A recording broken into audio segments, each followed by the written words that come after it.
বলেন। সম্মানিত ডাকবাংলোবাসী, পবিত্র ঈদের ভিতরে শুভেচ্ছা, সবাইকে ঈদ মোবারক। এটা আমাদের গত বছর থেকে আয়োজন করা হয় এবং এটা আমরা দেখছি যে আয়োজন আমাদেরকে দেখে অনেকে অনুকরণ করা শুরু করেছে এবং ডাকবাংলো থেকে আমরা এই যে ব্যতিক্রম আয়োজন করি সে থেকে জলঢাকার মানুষ অনেক কিছু শিক্ষা গ্রহণ করে। তা আমরা বরাবরই আপনাদেরকে উদ্যত আহ্বান থাকবে যে ডাকবাংলো থেকে এখানে পানি উন্নয়ন বোর্ড, খাদ্য গুদাম, জলঢাকা স্টেডিয়াম, জলঢাকা সরকারি কলেজ, রাবেয়া চৌধুরী মহিলা মহাবিদ্যালয় এবং বিএমআই কলেজ, প্রতিটা সরকারি বড় বড় প্রতিষ্ঠানগুলো আমাদের এলাকায় অবস্থান করে। আমাদের এই এলাকার একটা ঐতিহ্য রয়েছে। আপনারা জানেন যে আমরা পবিত্র ঈদুল ফিতর উপলক্ষে এই ডাকবাংলোর আমারই সভাপতিত্বে একটি মেলা জলঢাকা হাই স্কুল মাঠে আমরা করতে চেয়েছিলাম, কিন্তু একটি দুষ্ট চক্র আমাদের এত বড় আয়োজনের সেটাকে বাধাগ্রস্ত করেছে। তো আমার গলাটা বসে গেছে, নয়ন মামা কথাটা শেষ করেন। আপনি একটু বিসমিল্লাহির রহমানির রহিম। সবাইকে পবিত্র ঈদ উল ফিতরের শুভেচ্ছা। সবাই কেমন আছো?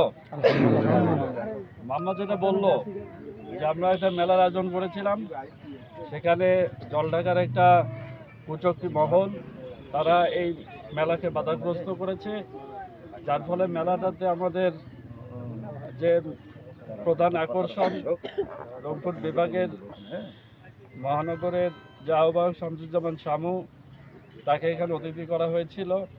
এই দুষ্টচক্রের কুচক্রী মহলের চক্রান্তের কারণে আমাদের সেই মেলাটি পণ্ড হয়ে যায়। এটা 144 ধারা সেখানে জারি করে প্রশাসন, যার ফলে মেলাটি আর হচ্ছে না। আমরা চেষ্টা করেছিলাম তারপরেও যে অন্য কাউকে দিয়ে যদি মেলাটা চালানো যায়, তা সেটাও আমরা করতে পারি নাই। এটা আমাদের জলঢাকার যে রাজনৈতিক যে একটা দ্বন্দ্ব, সেই দ্বন্দ্বেরই বহিঃপ্রকাশ ঘটেছে। আমরা এর তীব্র নিন্দা এবং প্রতিবাদ জানাই। ভাইরা আমার, আজকে আমরা এখানে সবাই এই এলাকার ছোট বড় সবাই এখানে আমরা একত্রিত হয়েছি। আমরা এক সময় ক্রিকেটের যখন বাংলাদেশের জোয়ার ছিল, তখন আমরা এখানে এই মাঠ কাঁপিয়েছিলাম। সেই ধারাবাহিকতায় আমরা আজকে এখানে এই যে আয়োজন করেছি, প্রতি বছর এটা ইনশাল্লাহ আমরা আয়োজন করব এবং তোমরা যারা আছো তারা অবশ্যই এই আয়োজনটি বরাবরই সফলভাবে সম্পন্ন করবে, এই আশাবাদ ব্যক্ত করে আমি আমার সংক্ষিপ্ত বক্তব্য এখানেই শেষ করলাম। আসসালামু আলাইকুম। রাজু ভাই, আপনি কিছু বলেন। একটা বিষয় আপনাদেরকে জানাই, এই যে মেলাটা, এই মেলাটা আমরা একটা ডাকবাংলো মাঠে, আমরা হাই স্কুল থেকে সরিয়ে ডাকবাংলো মাঠে আমরা ইনশাল্লাহ আগামী 3 দিনের মধ্যে এই মেলা জলঢাকা ডাকবাংলোয় অনুষ্ঠিত হবে এবং এখানে আমরা সবাইকে উদ্যত আহ্বান জানাচ্ছি, সবার দৃষ্টি রেখে এখানে আমরা মেলাটা চালাবো।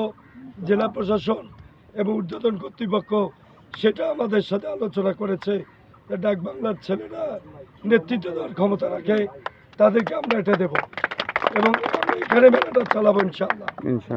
তো হ্যাঁ, না আপনি বলেন। এটা তো প্রতি বছর আমরা করতে পারি খেলাটা। আপনি রাসেল ভাই, শুভেচ্ছা।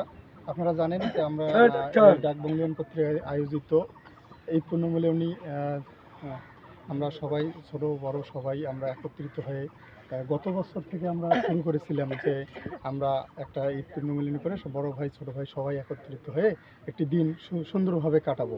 আসলে গতবার এটা আসলে আমাদের সম্পূর্ণভাবে সম্পূর্ণ হয়েছে। আমাদের আজকের এই খেলার আমাদের সভাপতি মহোদয়, এনাদের সাহসেই আসলে আমরা সাহস পাই, ওনাদের অনুপ্রেরণায় আমরা এগিয়ে যাই। গতবার সাকসেস হওয়ার কারণেই আমার মনে আছে শহীদ মিনারে রাতের খাবারের সময় আলমগীর ভাই আমাকে বলেছিলেন যে সাজু তোমরা এটা প্রতি বছর করবা, আমি তোমাদের পাশে থাকবো। তো আমরা বরাবরই ওনার ইয়াতেই আমরা কিন্তু আজকে এখানে দাঁড়ার সাহস পেয়েছি এবং করার সাহস পেয়েছি। তো আলমগীর ভাইয়ের প্রতি আমরা অবশ্যই আমরা সবাই কৃতজ্ঞতা বোধ করছি। তো এই বলে আমি আমার সংক্ষিপ্ত করা শেষ করলাম। তো আমি মনে করি যে এটা আমাদের যদি পর্যায়ক্রমে প্রতি বছরে ঈদ উল ফিতরের পরের দিন অনুষ্ঠিত হয়, এটা আমরা এই ধারা অব্যাহত যেন থাকে এবং আমরা এটা আমরা করবো ইনশাল্লাহ, ছোট বড় সকলে মিলে। সবাইকে ধন্যবাদ। ইনশাআল্লাহ। ঠিক আছে, প্রথম ওই যে মোনাব্বরুল্লাহ করতেছি জার্সি